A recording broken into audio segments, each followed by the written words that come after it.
Well, good evening, everyone. Thank you for joining and welcome, Jaya ji.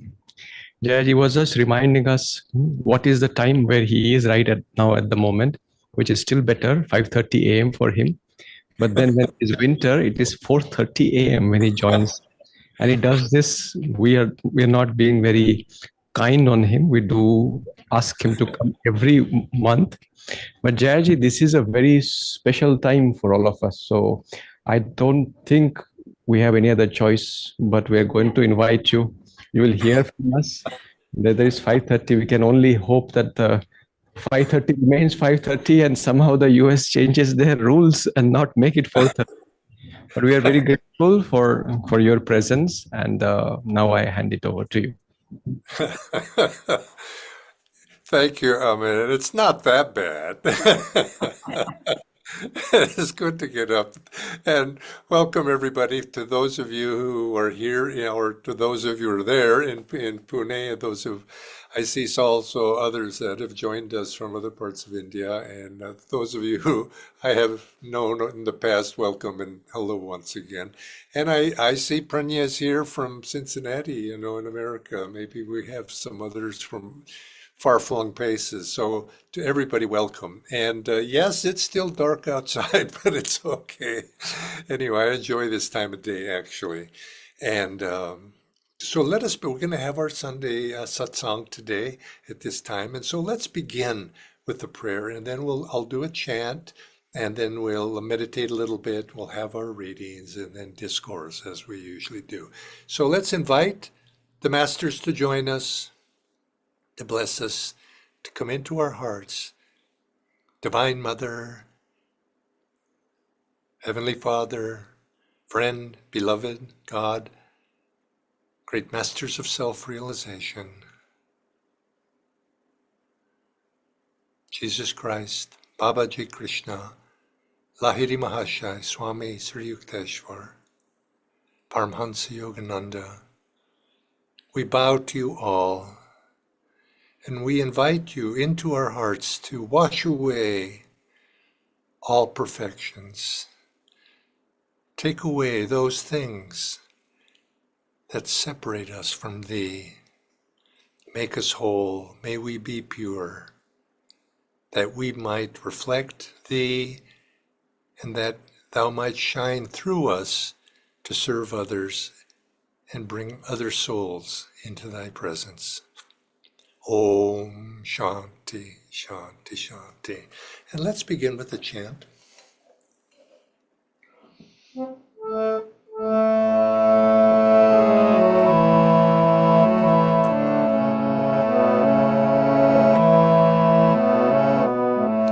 Thou art my life, Thou art my love, Thou art the sweetness which I do seek. Thou art my life, Thou art my love, Thou art the sweetness which I do seek. In the thought by my love brought, in the thought by my love brought, I taste Thy name, so sweet, so sweet. Devotee knows how sweet you are. Devotee knows how sweet you are. He knows whom you let know. He knows whom you let know. Thou art my life, Thou art my love, Thou art the sweetness which I do seek. Thou art my life, Thou art my love, Thou art the sweetness which I do seek. In the thought by my love brought, in the thought by my love brought, I taste Thy name, so sweet, so sweet. Devotee knows how sweet you are. Devotee knows how sweet you are. He knows whom you let know. He knows whom you let know. Thou art my life, Thou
Let's now meditate for a little while, 5 or 10 minutes.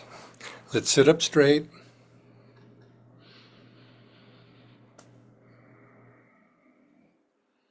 Let's look into our hearts and offer up from there into the spiritual eye all stray thoughts, anything that is holding us down, keeping us away from returning to our true home in God. Focus upward. And as we release all tension, all fears, all memories of the past, let them be offerings into the divine light.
Now, in this last part of our meditation, let's listen to this week's reading from Affirmations for Self-Healing.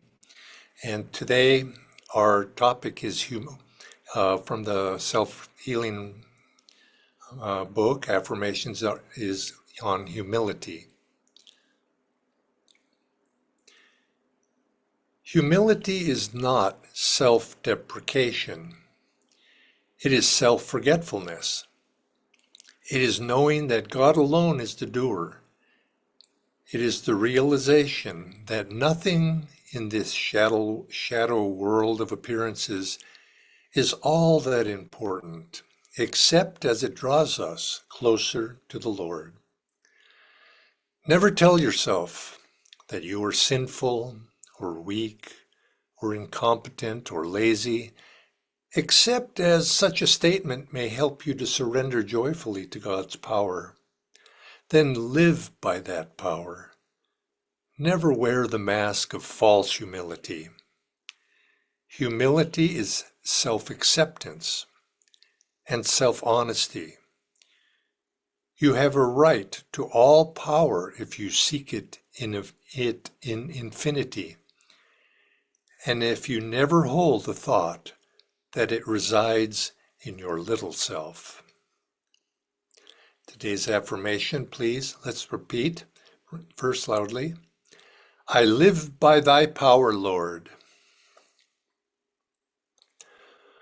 What I have is ever thine, ever thine. And again, I live by thy power, Lord. What I have is ever thine, ever thine. Now, in a normal speaking voice, I live by thy power, Lord. What I have is ever thine, ever thine.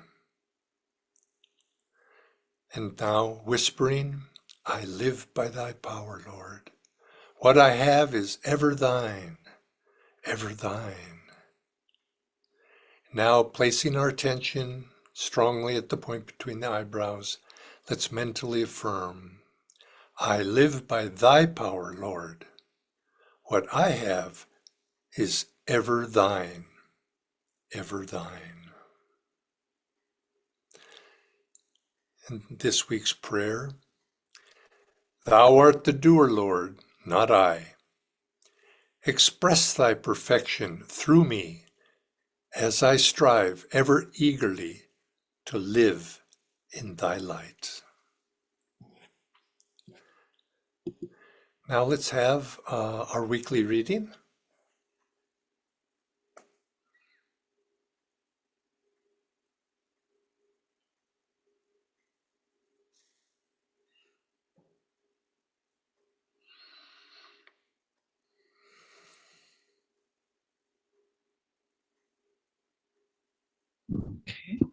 Good evening, everyone. Let's listen to the words of Swami Kriyananda from the book Rays of One Light. Week 17, how high should we aspire? Truth is one and eternal. Realize oneness with it in your deathless self within. The following commentary is based on the teachings of Paramahansa Yogananda. Passage this week is from the Gospel of Saint Matthew, chapter 5. I say unto you, that except your righteousness shall exceed the righteousness of the scribes and Pharisees, ye shall in no case enter into the kingdom of heaven. The easiest explanation for these words is that they were spoken in criticism of the scribes and Pharisees, particularly since Jesus was often verbally attacked by them and stood up to them fearlessly. However, it wouldn't have been much of a challenge to the disciples who aspired to spiritual perfection to tell them, don't be like those who lack any such aspiration. Jesus, in fact, says only a few verses later, be ye therefore perfect, even as your Father, which is in heaven, is perfect. What Jesus was referring to here, then, was a self-righteousness of the priests. Don't seek perfection, he was saying to his disciples, in the image you project toward others. Don't be satisfied with the goodness born merely of ego definitions. The highest virtue is to transcend the very thought of personal virtue in the realization of God alone as the doer. Before this realization, even the thought, I am kind or I am truthful, is self-limiting. As it says in the Bhagavad Gita, the 7th chapter, yet hard the wise Mahatma is to find, that man who saith, all is Vasudev. Thus, through Holy Scripture, God has spoken to mankind. Om.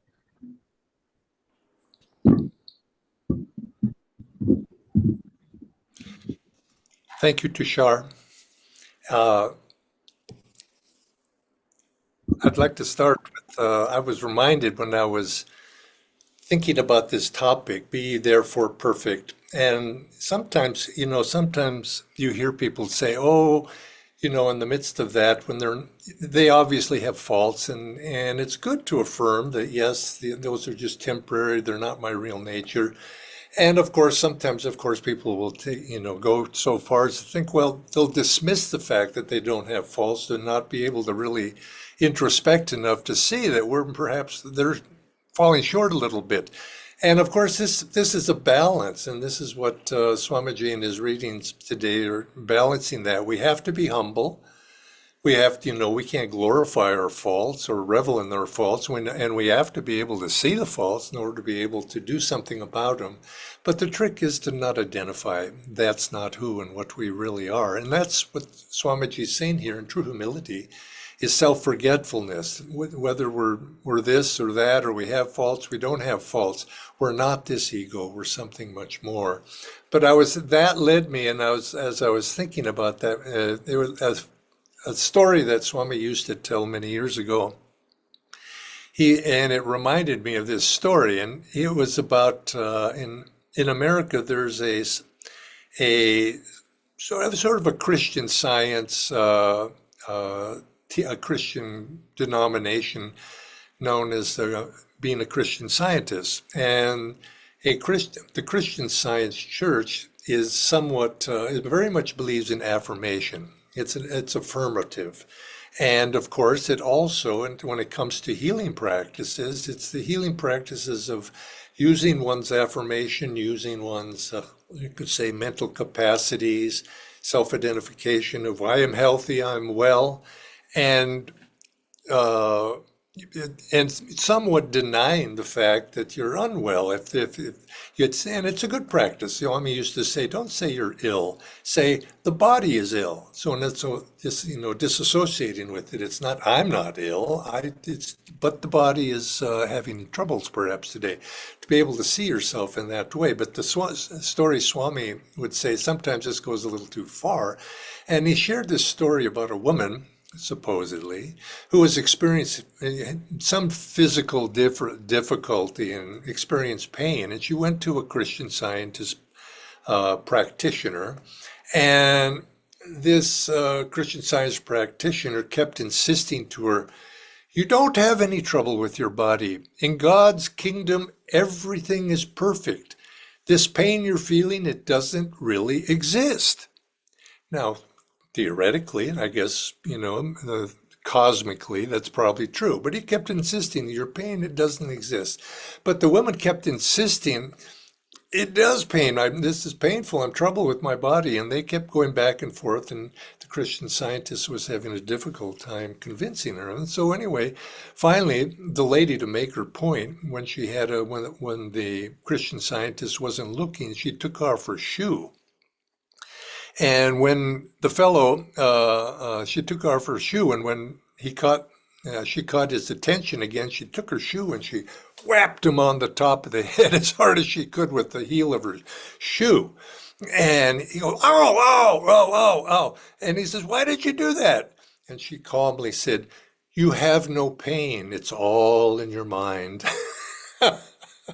So, in a sense, you could see some people are often like that with whether it's with their bodies with pains. So theoretically, all is wrong, and that, but really they can't really live up to it. Now, it's a high ideal. It would be wonderful if, and truly the great saints, they don't see in the sense of pain. It's like that story of Ramakrishna again, who, in the latter part of his life, he had throat cancer, I believe it was, or perhaps of the mouth. It was very, very painful. Said to be from those who've experienced it. And one of his disciples came to Ramakrishna and was sympathizing with him. Oh, sir, I'm feeling so bad that I'm really, really sorry that you're feeling this pain, that you have this pain. And in his mind, he was being very solicitous and very compassionate. And Ramakrishna, picking up on this fellow's thinking, he began to say, yes, yes, it's so painful. Oh, it's really bad. I just wish I could, and he was going on in this way, expressing his pain of how much pain he was in to the disciple, and the disciple being very compassionate hearted. But the disciple began to notice something. And every time Ramakrishna talked about his pain, the disciple within his own heart started feeling this expansion of joy and bliss. And then Ramakrishna was going on and on about how much pain he was in. And as he was going on, finally the disciple says, sir, stop. I know what you're feeling. He wasn't feeling pain at all. He had gone beyond that. And to him, truly, all is wrong. And that was the reality in which he lived. That reality of perfection. He was in the perfected state, but we can't pretend, if we're not at that point. It's good to affirm, we affirm, all is whole, all is well. But on the other hand, we can't pretend not also the fact, and so consequently, we all of us, we're trying to be perfect. We're on our way to being perfect. It's what our aspiration but we can't pretend that there are things that are holding us back. And so in a sense, but why and be hypocritical about it? So we have to have that affirmative attitude, affirming joy, or affirming upliftment, but at the same time is not to recognize that there's something that needs to be perhaps made right within ourselves. So the more important question is not how to avoid pain or what do we do about that pain. We're notice something, we're suffering. Suffering exists, and I think sometimes people feel a little bit shy about recognizing within themselves that there's something amiss and that suffering is there. And it's not just suffering in the body. If it was just the body, I think we could probably deal with that in a sense, like Swami would go to the dentist, of course, and just through mental upliftment of mind wouldn't feel the dental pain.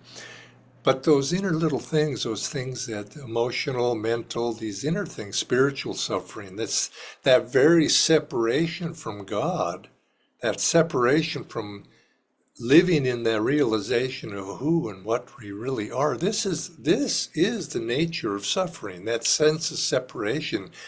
And of course, it's the spiritual journey itself is to overcome that suffering, overcome that sense of separation. And this is the whole story of the Buddha, who looked about the world and he saw that in everything, he saw there was suffering. And so consequently, the question that he was asked was, how do I overcome that suffering? What can I do to do that? And it's not, you could say reverently, like some people do, it's not about seeking pain. Some people think that, if I want to find God, I need to suffer. There are people there because I'm a sinner or I'm out of tune. There's something wrong with me and I need to punish myself. And this is an attitude that sometimes we feel if I just invite suffering, somehow I'll be purified just by the fact that I'm suffering. And I don't, that's not really a joyful way to go about one's life. But what really is to be able to, suffering exists. It's about developing that spirit. And this is the nature of the spiritual path. The very nature of the spiritual path is to recognize that suffering does exist within us in present state of consciousness, and to develop the courage and the inner strength to accept that and face it, not in order to revel in it, but in order to overcome it and say, what do I do about it? How can I come to overcome that? And the spiritual path itself, the fact, and sometimes people think, well, if I'm having all these difficulties in life, I'm having all this, my body is paining, mentally, I seem to be running into all these troubles in life. And the spiritual path often involves difficulties. Matter of fact, you might say the devotee is somebody who doesn't necessarily want to bring on those difficulties for themselves, but accepts the difficulties and develops the courage to be able to face whatever difficulties come, to experience them in order to overcome them. And sometimes God sends us difficulties to help us overcome our own limitations, our karma, and those self-definitions. And this is an aspect of the spiritual path. And there is an aspect of the spiritual path that requires a little bit of martyrdom. And by that I say not that we should throw ourselves on the fire of it, but a willingness to face difficulties, a willingness to accept hardships, a willingness to face them to serve, to do, to act in the sake for our own spiritual sake and our spiritual growth. And oftentimes we come to that realization and that acceptance that God will send us. And I think that is the best prayer that we should have, not to invite troubles. Perhaps you've met people devotees who, they are so fervently wanting God. They say, God, give me all my karma so I can burn it out in this lifetime. That's a noble thought, but really, I don't think that's a wise thing to do necessarily. I think the better approach, you might say, is to ask God, send me, God, what you will, what I need in order for me to grow. And put it in God's hands, and God will decide what's the right thing for you to do, what should be brought to you in this life. But there's a certain quality or attitude to our spiritual life that I think is all of us need to consider and to grow in that. And it's called titiksha. You know this. The essential attitude behind our titiksha is to remain inwardly and always even-minded and cheerful under all circumstances. That's how you might say, Paramahansa Yogananda would say this, be even-minded and cheerful under all circumstances without letting these external things disturb that inner peace. But it's not passive. It's a willingness to help in times of need, help others in times of need. It's a willingness to do the right thing, a willingness to bear burdens, but with the right attitude. There was the master, told a story, or Swamiji told a story of one of the fellow disciples. Master was scolding him for something was not right. And he was scolding them, and the disciple, was taking the scolding, but finally the disciple said because Master was wanting him to do something that he was finding difficulty doing. And the disciple said to Master, you can do it, Master, because you were a master. Whereas he was sort of saying, I'm not a master, so therefore that's an excuse for not doing it. And Guru replied, and what do you think made me a master? It was doing. So you can see titiksha, a willingness to accept difficulties in life. It's not passive. It's confronting whatever reality we find ourselves with a higher reality. So consequently, like going back to that Christian Scientist, and whatever difficulties we're having, we accept that not as our reality. Pain is not my reality, but the challenges that we face in life are on a certain level. And if it's difficult, the challenge to us is to meet that difficulty on a higher level. So you could say if somebody speaks ill of us, we could get angry, but meet it rather, the better would be to respond to it, but on a higher level that lifted the situation up to a higher level. And this, as you could say, as a devotee, as an aspiring person who is seeking God, this is our challenge, is to always try to bring it up to the next time, to the next level, to have that attitude, to focus. And I think if you were to relate to Tiksha and explain in those terms, it's to try to look when something happens, something's coming toward you, don't look at the things themselves. It's look at your reactions to what's happening in life.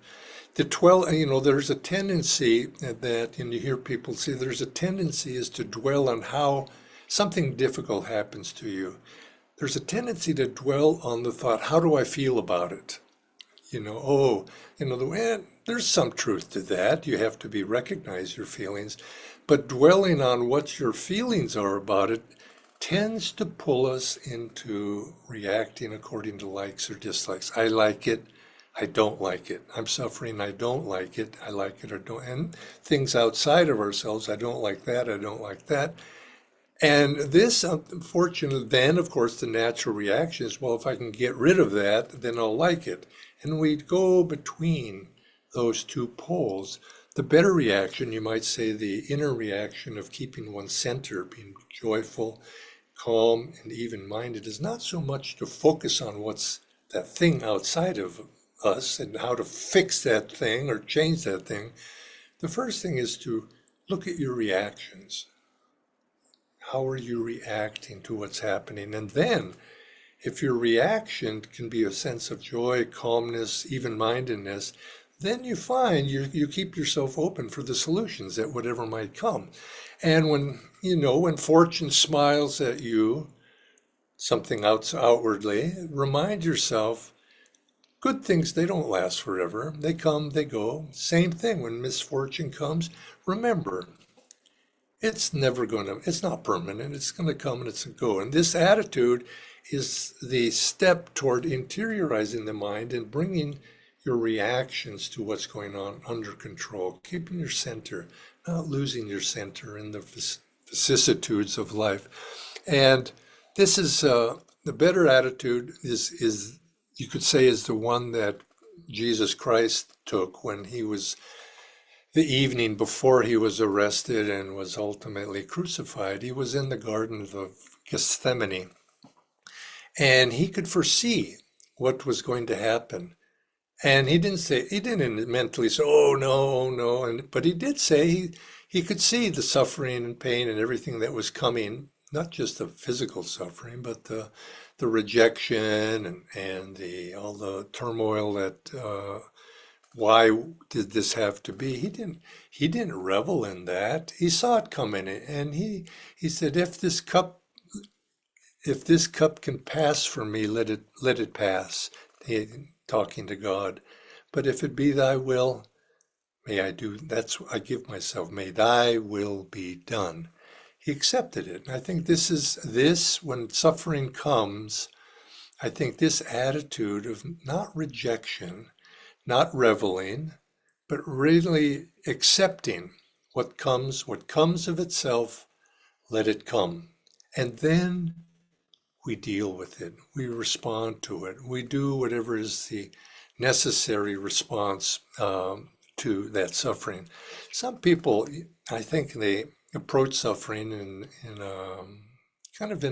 there's a sense that holiness is measured by the amount of suffering we can endure. And that's self-involving. And I think this is one of the reasons Swami chose that reading of humility. And humility is not minimizing oneself or in seeing how much suffering I can endure. And it's self-forgetfulness. It's learning to transcend by forgetting the little self. And of course, that's what the Christian Scientist was really the message there is self-forgetfulness. And in self-forgetfulness, we can transcend this little self. And true spiritual progress comes from that self-forgetfulness, not just self-forgetfulness in oblivion, but the self-forgetfulness of the little self in our inner understanding that we are part of a greater whole. Self-forgetfulness in our love for the Lord. Self-forgetfulness in the highest sense. And sometimes you hear people speak of you need to embrace your suffering. I've heard people say that, and I thought, well, that sounds kind of nice. It sounds heroic. Suffering has come, and I'm not going to run away from it. Rather, I'm going to embrace it.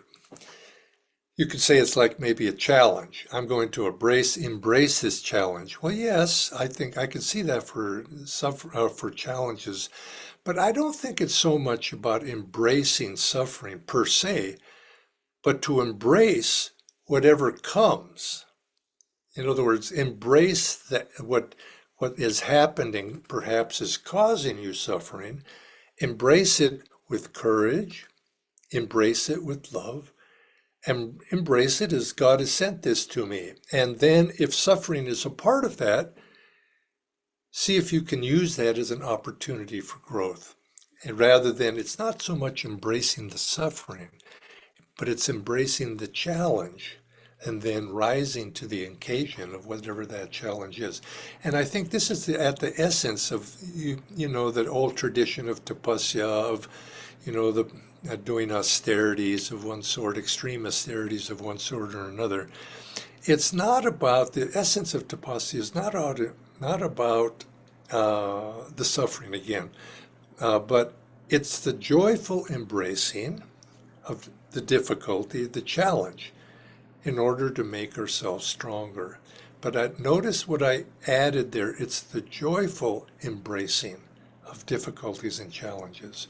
It's like I like to do, sometimes you're reading, you don't have newspapers so much anymore, but there always used to be a little puzzle page in the newspaper.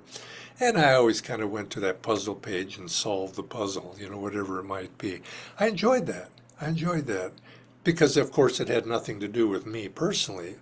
But maybe I think the one aspect of enjoyment of that is enjoying challenges and being indifferent enough to see whatever comes to you is just another puzzle. You say, okay, and being able to take that step back and in that be joyful. And you could say embracing in the sense of the thought that Swami would say, he used to always say, he would repeat this, is nothing great in life is ever accomplished without tapasya or some measure of self-sacrifice. In other words, nothing great is ever accomplished, and I don't know if it's necessarily without the tapasya, but the willingness, I would think maybe to accept that there might be sacrifice, there might be tapasya in that, and embracing the opportunity, not the suffering, but the opportunity to overcome.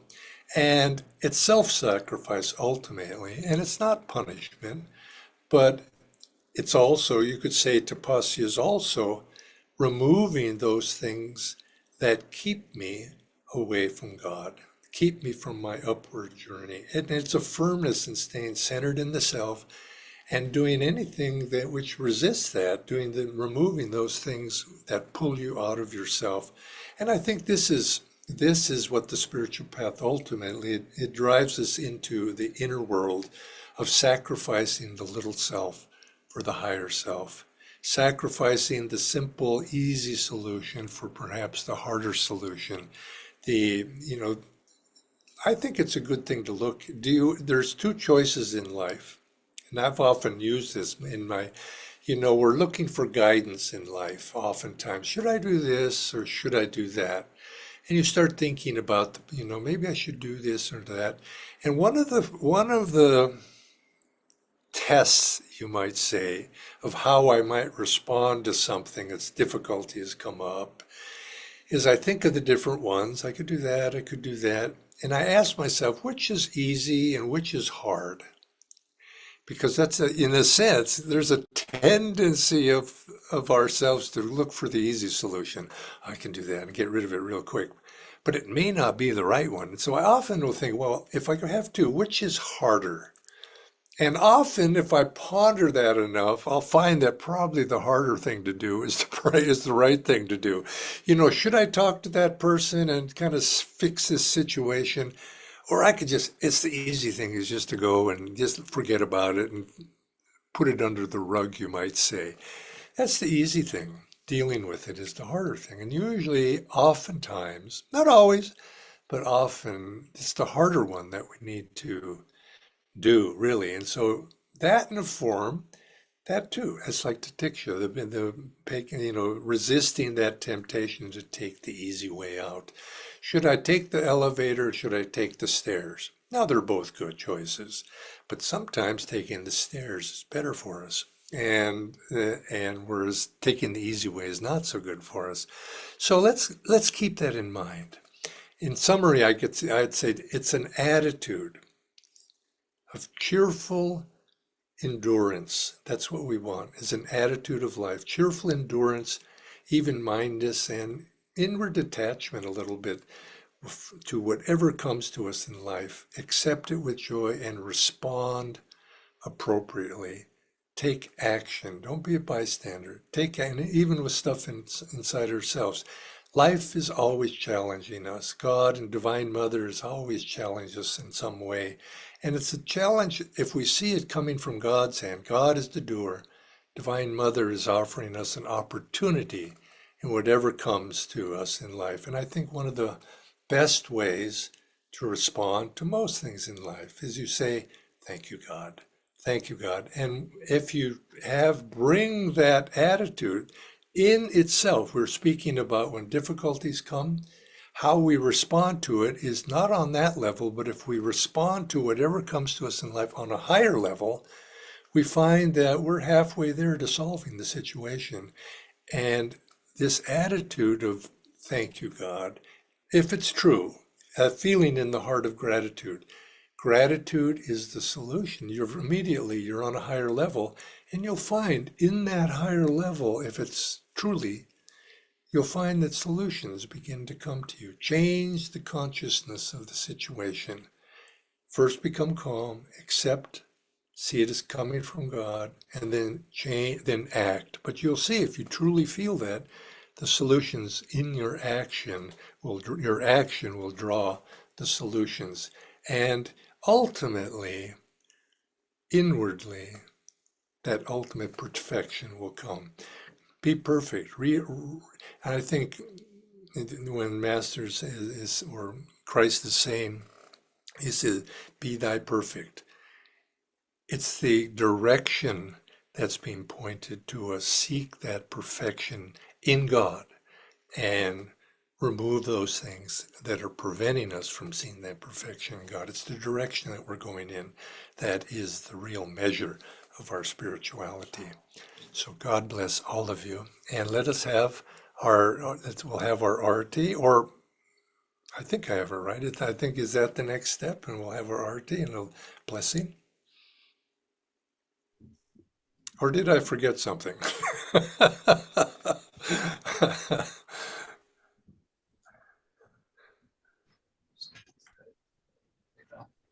Okay. I'll play the Aarti. Good. Okay, wait a minute. Let me get if I'm going to do the candle, let me get my candle. I've got my arati candle here.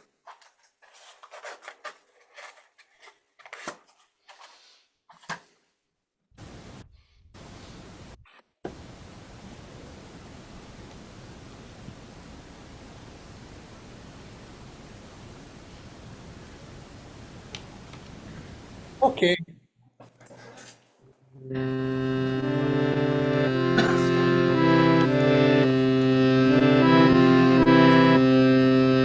Shri Ram, Jai Ram, Jai Jai Ram. Shri Ram, Jai Ram, Jai Jai Ram.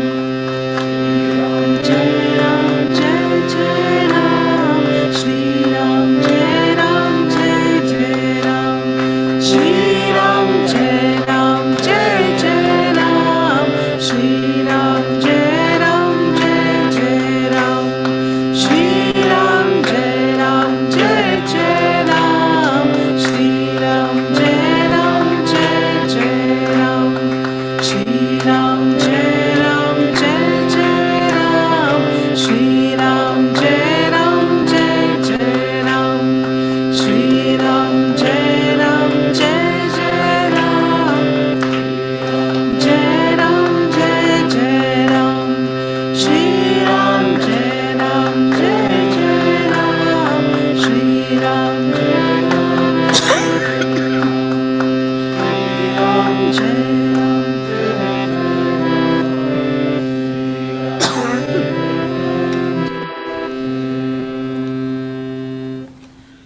I invite all of you who feel inclined to come up and receive the light.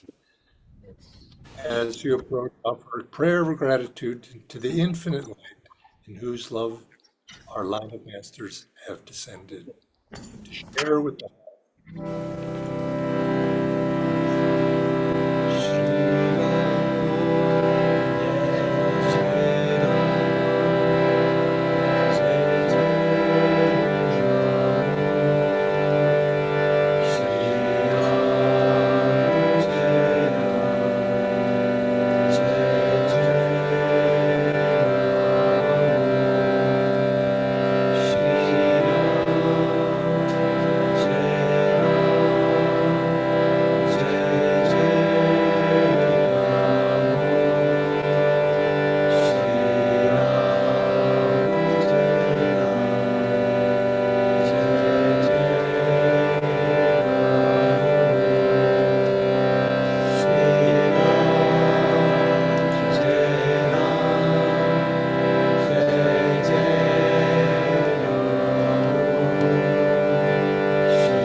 Let's now raise our hands and send out to the world all the blessings that we have received. Om.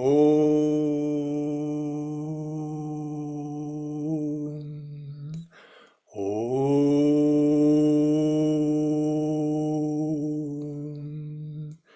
Om.